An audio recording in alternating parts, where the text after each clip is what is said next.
আসসালামু আলাইকুম সবাইকে। আমি ডক্টর তাজকিদুল ইসলাম মহুয়া।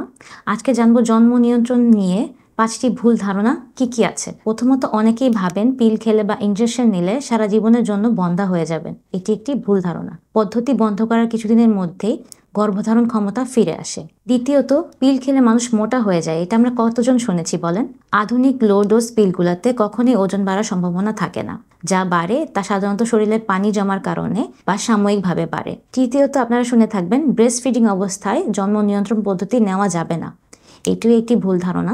মিনি পিল বা ইনজেকশন বা কপার টি বুকের দুধ খাওয়া অবস্থায় নিরাপদ। চতুর্থ আছে জন্ম নিয়ন্ত্রণ পদ্ধতি বা কপার টিতে জরায়ু ফুটা করে ফেলে বা ফুটো হয়ে যায়। দক্ষ হাতে করলে এই ঝুঁকিটি কোনোভাবেই সম্ভব না বা কোনোভাবেই হয় না। পঞ্চমত কন্ডম ব্যবহার করলে তৃপ্তি কমে যায়। বর্তমানে আলট্রাথিন কন্ডম পাওয়া যায় যা অনুভূতি ঠিক রাখে। ডাক্তারের পরামর্শ ছাড়া কথায় কান দেবেন না। সঠিক তথ্য জানুন, সুস্থ থাকুন। আসসালামু আলাইকুম।